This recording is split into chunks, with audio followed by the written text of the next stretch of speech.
ജെറുസലേമിൽ നിന്ന് 42 മൈൽ തെക്ക് പടിഞ്ഞാറായി ഇസ്രായേലിൻ്റെ തെക്ക് ഭാഗത്തുള്ള കിര്യത്ത് ഗാറ്റ് നഗരത്തിൽ ഒരു ബൈസൻ്റെയിൻ ആശ്രമം കണ്ടെത്തി പുരാവസ്തു ഗവേഷകർ.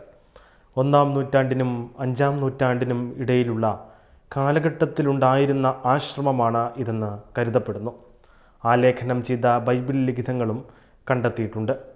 പുരാവസ്തു ഗവേഷകർ 10ഓളം കെട്ടിടങ്ങളുടെ അവശിഷ്ടങ്ങളാണ് ഖനനത്തിലൂടെ കണ്ടെത്തിയത്.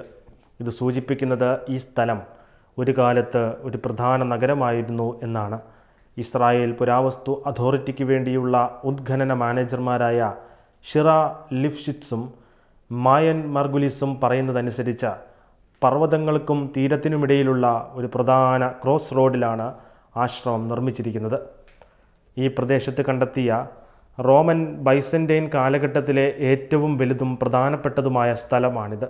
ആദ്യകാല റോമൻ കാലഘട്ടം മുതൽ ആരംഭിച്ച് ബൈസൻ്റെയിൻ കാലഘട്ടത്തിൻ്റെ അവസാനം വരെയുള്ള കാലഘട്ടത്തിൻ്റെ ഒരു തുടർച്ചയായി ഇത് കണക്കാക്കപ്പെടുന്നു എന്നും ഒരു പത്രക്കുറിപ്പിൽ ഗവേഷകർ വിശദീകരിച്ചു.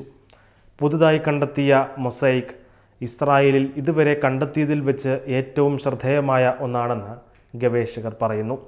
വ്യത്യസ്തമായ ചില നീല ഷേഡുകൾ ഉൾപ്പെടെ വിവിധ വർണ്ണങ്ങളിൽ നിർമ്മിച്ച മൊസൈക്ക് പൊതുജനങ്ങൾക്ക് ലഭ്യമാക്കുന്നതിനായി ഒരു തുറസ്സായ സ്ഥലത്തേക്ക് മാറ്റാനുള്ള ശ്രമത്തിലാണ് പുരാവസ്തു ഗവേഷകർ.